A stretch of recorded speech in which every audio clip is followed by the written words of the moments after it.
Hello, friends, and welcome to this new year, 2025. So, today I'm going to talk about something so many of us deal with. Maybe you're struggling with weight loss, feeling low on energy, and getting stuck in unhealthy habits. If you've ever found yourself reaching for those sweets when you're feeling stressed or feeling like you're not in control of what you eat, you're not alone. But here's the good news. You guys can be in control of your health. You can lose weight in a sustainable way, and you can build healthy habits that actually stick. So in this episode today, I'm going to be sharing 5 weight loss mistakes that I see women over 40 making and how you can avoid them and finally start to feel good in your body and your life. And maybe as the new year is starting, you want to take control of your health. Finally lose weight and start building habits that actually stick. So imagine having a personal trainer right in your pocket, someone to guide you every step of the way, keep you accountable, and create a plan that works just for you. Because most of us don't do well with cookie cutter plans, we need something that is individualized. So from now until January 19th, I have this incredible deal for new clients. So you can use the code NEWYEAR25 at the checkout, and you're going to get 25% off your first 3 months of personal training right inside my personal training app. So not just 1 month, 3 months. You're going to get customized workouts set out for you daily and weekly. So whether that's 10-minute workouts you want to do or 30-minute workouts, we're going to make sure it fits you. You're going to have unlimited messaging with me for that support and accountability. We can even do voice messaging inside the app. So if you ask me a question that's more than me typing a sentence, I'm going to send you a voice message and you're going to get that coaching right at your fingertips. We're also going to design custom habits for you because it's not just about exercise. It's about our whole health and really creating healthy habits. You're also going to get weekly group coaching videos right inside the app with practical tips to keep you motivated each week. And there's also optional 2-minute meditations that I can add. So those are great for a quick way to de-stress and focus your mind each day. Once you guys sign up, you're going to receive an email from me with a quick Google form to get everything set up inside of the app. And as a special bonus, during the last week of January, I'm going to send you a message where you can schedule a free health coaching call with me so we can sort of fine-tune your program and also go over anything else that you are struggling with. So if you've been struggling with stress eating, low energy, feeling stuck, wanting to work out, this is your chance for a change. So use that code NEWYEAR25 when you check out for my personal training app by July 19th. And let's make this the year that you get strong, that you're confident and in control of your health. Make sure you guys check the description of this podcast for that link to get started. And if you guys have any questions, just reach out to me by email or social media. Hi friends, and welcome to the Healthy Beyond 40 show. I'm Michele, mama 4 and military wife, and I'm passionate about helping women get healthy from the inside out so they can feel better and live their best life. Do you feel like you're struggling to lose weight and get in shape? If you're ready to develop healthier habits, exercise consistently, and lose weight sustainably, then you're in the right place. I combine my expertise from my doctorate in physical therapy to my experience as a health coach, personal trainer, and yoga teacher to bring you actionable steps for a healthy lifestyle. No magic pill here, so lace up those shoes and get moving. So as we're starting a new year and most people are hyped about losing weight or getting in shape, I want you guys to think about these 5 mistakes that I am going to go through so that when you start something, you really want to set yourself up for success. So what happens when we are not setting ourselves up for success is we try something, it doesn't work, and then we feel like a failure and it demotivates us. And especially when the cycle has been repeated and repeated, we feel that we just can't lose weight or that it's just too hard. But we've never started in a way where we've set ourselves up for success. So if you're thinking of making any changes this new year, I want to make sure that you're thinking about these mistakes, that you're not doing them, and you're really setting yourself up for success. And so with each mistake I'm going to talk about, I'm also going to talk about a solution or something very practical for you to think about if you tend to lean towards any of these mistakes. All right, so the first one is focusing on extreme diets or something unsustainable. So when we focus on something extreme or something that's unsustainable, we're really looking for those short-term results. That's what we all want. We want that quick fix. But really what happens when we do that and we can't sustain it is it leads to long-term frustration. We just get frustrated. We think we can't do this. We think something is wrong with us. But it all is in the way that we started. So maybe you're someone who likes to do a more restrictive diet like keto or a juice cleanse or something like that. And you might lose weight fast, but you can't sustain keto or you can't sustain that juice cleanse. And then you gain that weight back and sometimes even faster. And also the problem when we lose weight fast is that we're typically losing muscle mass with that. And we do not want to do that. We want to maintain our muscle mass. So when we're losing weight, we need to do it in a controlled way where we're not losing weight fastly because we don't want to lose our muscle. We only want to lose that extra fat that we have. But a lot of times when we're doing these short-term restrictive diets and losing weight fast is along with that fat loss, we're having muscle loss too. So then when the diet's over, we have less muscle mass, which means our body is less metabolically active. So our body's burning less calories doing nothing than before. So then we put weight back on even faster.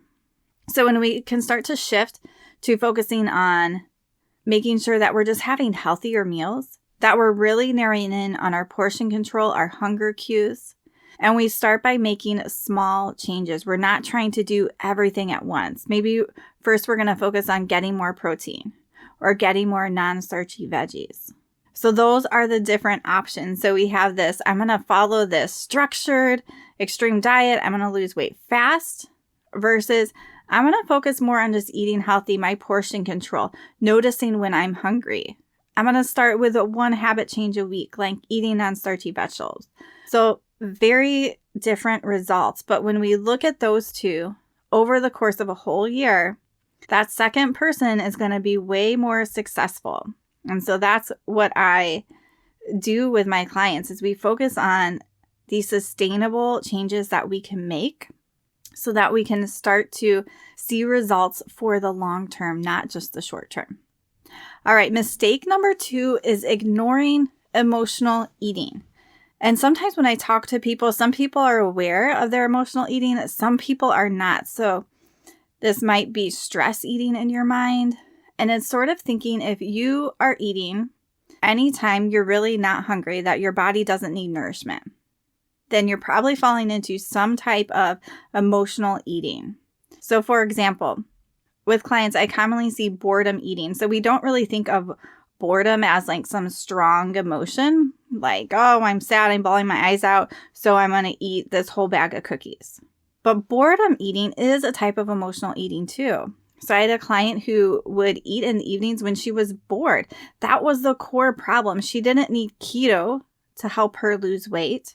She needed to work on this emotional eating that she was having that was stemming from boredom. So when we tackled that, we also noticed that there were other emotions going on along with the boredom. And then we were able to put a plan in place for her. And in her brain, she was starting to build new neural pathways. Because when we're bored or when we're sad or when we're feeling anxious and we always go to grab something to eat, that's because we have this really strong neural pathway in our brain to do that. And to do something different is hard because we have to build that new pathway in our brain. And so we were able to talk about different ways to look at the situations. We were able to notice those thoughts. We were able to have some action plans in place for her to do when things came up. And then what happens is this new pathway starts getting stronger and stronger and stronger. And she started feeling more and more confident and wasn't eating in the evenings just because she was bored.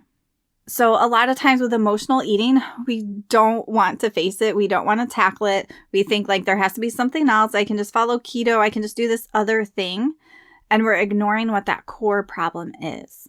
So if you're dealing with any type of eating that is outside of hunger, you might have some type of emotional eating. And so the first steps are to recognize what those triggers are and start to figure out what do you actually need instead? What is the truth? How can we replace that emotional eating with something that is actually healthy for us? Maybe that's like a cup of tea. Maybe that's going for a walk or talking with a friend. And how can we do this in a way of self-compassion and self-kindness, where we're acknowledging those feelings that we're having, that it's okay to be sad, it's okay to be anxious, that we can feel those feelings in the moment, and it's going to be okay without judgment, because then we can move past it. So it can take some time to move past emotional eating, to become aware of it. But if that's one of the core problems, then you have to face that head on. And so especially if you need support doing that, health coaching can be so helpful when it comes to emotional eating. So you have someone to talk to and bounce ideas off. And that's what I do with my clients. So sometimes we'll do more coaching. We might do some EFT or some tapping to regulate our emotions. But if that's your core thing, don't try to do all these other things. You have to work on that to change those neural pathways so that it sticks. All right. Mistake number 3 that I see people make commonly is that they're focusing on cardio and burning calories, because we're thinking calories in, calories out. I just have to burn more calories and I just have to eat less. But the problem here is that we need to shift our thinking a little more towards muscle mass. So how can I increase my muscle mass? Because when I do that, I burn more calories doing nothing. We feel stronger. It really helps us with aging to have muscle. So we need to focus on how can I increase my muscle mass? So that would be strength training. And also, instead of just focusing on calorie and cardio burns, the best way to burn calories is just movement in general. So when we do cardio and we're burning a bunch of calories at once, what happens with most people is that after that, they're really hungry because their body just burned a lot of calories, right? As humans, we developed in a world where there wasn't this abundance of food that we have today. So if we burned a lot of calories, we want our body to say, oh, I'm hungry, like, let's eat. But today, when we have an abundance of food and typically more body fat than we need, this can become a problem. But when we do more movement, so this is just taking steps. This isn't where my heart rate's getting up or I'm walking fast. But when I am just moving my body more throughout the day, I'm burning calories, but it's at this lower level. So it doesn't typically trigger that like hunger hormone, give me food now. Like, I just casually walked around the block. It's not going to trigger me to be super hungry to eat more. So it's sort of this low burn. So when we tend to focus more on strength training and doing more movement, then that's going to help us burn calories in a more effective way than just trying to hit the cardio hard. So there's lots of little things that go into that, but hopefully that helps to give you an idea. So a lot of times with clients, I am trying to get them to strength train 3 to 5 days a week. And that might include, usually I like to do like 2 or 3 days of strength training, then 2 or 3 days of yoga for strength training. So the yoga is going to strength train your body in a little bit different way. You're also going to get that flexibility, that balance, that deep breathing, and all that other good stuff that goes with yoga. So that can be a much more balanced way than just trying to like do super fast walking or trying to run or doing really long spin classes. So we can have a little bit of that in there if that's something you enjoy. But I want you to think about how can I increase my muscle mass and have more of this like low calorie burn that goes under the radar of my body. All right, so let's roll into mistake number 4 that I see people making. And this is neglecting sleep and stress management. So our mood and how we feel rules what we're doing. Those actions we take or those actions we don't take. So when we can really get into a good place of regulating our body, regulating our stress, making sure that we're prioritizing sleep, then hormones like cortisol aren't going to be spiked so much, and these other hormones that lead to the weight gains and cravings. So I worked with someone who was constantly exhausted. She was relying on having a lot of caffeine, and she was really struggling to lose weight. and prioritize her sleep. So again, she didn't need to do, I'm just going to use keto again. And I don't think keto is like necessarily bad or anything, but she didn't need to do keto or some extreme structured diet. Her core problem was that she needed to focus on her stress management and sleep. And when we were able to start to do that, she was able to start to go to bed at a better time and sleep better. And she had some tools she could use throughout her day to reduce and handle her stress better, right? Her circumstances of what was stressing her weren't going to change. But if she can look at it different, and if she is more regulated, then she can handle that same thing better. So if you know for you, I'm not sleeping enough, or I'm feeling stressed out by everything, that may be what you need to work on to start to regulate your body, regulate your stress hormones like cortisol, to get your body out of fight and flight so that you can actually hormonally be in a better place, but also you're going to be in a better place where you can take action steps to maybe eat healthier, right? Because when we're stressed, because our day is so stressful and we haven't slept enough, we're going to naturally grab for the sugar and for the carbs. But when we can be more regulated and have better thoughts going through our mind, truer thoughts, then we're able to choose healthier things. Our body's more regulated. We feel like we have a little bit more of that willpower to do what we know we should do. So if this is you having a bedtime and a strong bedtime routine, making that sort of non-negotiable, we always find so many excuses to stay up later. Making sure that you're having stress reducing habits like working on your thoughts with my clients. I like to do some different exercises that really help them to become aware of their thoughts and their feelings and how that creates their actions. And then shifting to an intentional model of, if I think this, I'm going to feel this. And then I'm going to be doing this. So I like to work with those thoughts. We have to work with our emotions instead of just trying to hide our emotions or stuff them down or push them off. Just being able to deal with those, and people are then able to move through them a lot quicker. And also helping people create boundaries. So many times we don't realize that we're upset basically because we didn't set a boundary. Because that boundary is getting pushed and we're not doing anything about it because we actually don't have a boundary. So when we can start to work on our stress and our sleep, we're in a much better place to take care of our health and to lose weight. All right. And mistake number 5 is really having a lack of accountability. And this is what I see when most people come to me is they haven't had an accountability and they've just gotten stuck in a cycle of trying something, failing, repeat. And a lot of times what's missing is just that extra accountability piece of having a coach, having a trainer. And also I'm going to mention some other ways without having a coach or a trainer to get more accountability too. But it's real easy to get stuck and not realize what's going on with you if you don't have someone pointing that out. So even through my personal training app, I'm checking in on my clients weekly, or they're just messaging me, because when something's going off and we just keep coasting, it's going to keep being off. But when we have someone there to talk through when things are going off, then we can start to do something different. Just like I said earlier, we have these neural pathways built of what we're used to doing, and it's really hard to change and do something different. So that's where having that person there for you can help you to build that new neural pathway in your brain if you are ready. So for my clients, especially having regular check-ins, talking to me if they're doing health coaching or just checking in through my personal training app, it really helps to provide that accountability to get them to that place where we're shifting and doing something new and doing it in a way of self-kindness and compassion instead of beating ourselves up. Because when we beat ourselves up, we're going to stay stuck where we are.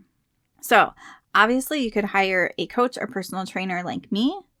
Another way to get some accountability is if you have a friend to check in weekly, maybe who's on the same journey, or maybe a friend who's also a step ahead of you. Or joining some type of group or program. Maybe there's something local where people are working on similar goals. You can also have ways to have accountability just with yourself. And when I'm working with people, I'm sort of teaching them these tools. So eventually when they don't work with me, they're able to sort of have this check-in with themselves. How can I check in with myself weekly? How can I look at my habits that I'm working on? And how am I doing? What do I need to tweak? And there's different questions we can ask ourselves to sort of self-coach ourselves. But once you've received that coaching, it's easier to take some of those tools to continue on your own. So especially if you've been someone who's been stuck and you're struggling staying consistent and problems keep popping up, this lack of accountability might be the thing that you need. All right, so I'm going to read through these 5 mistakes real quick. Think where you are. Do any of these apply to you? Maybe more than one.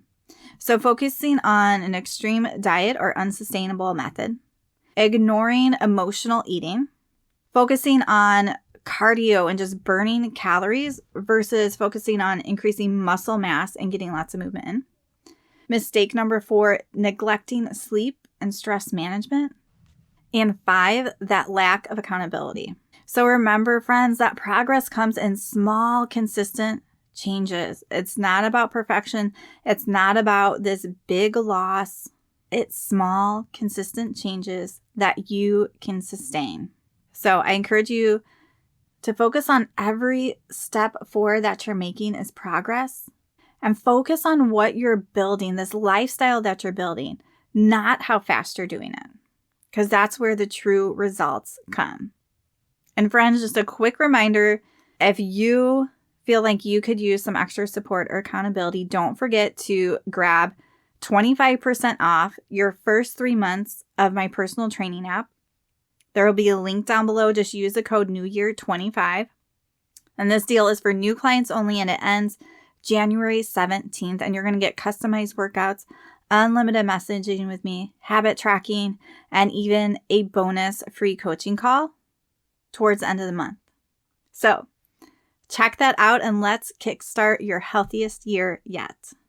And also, if you guys are someone who's been listening for a while, I am going to be switching to just one podcast a week, and those will be dropping on Monday.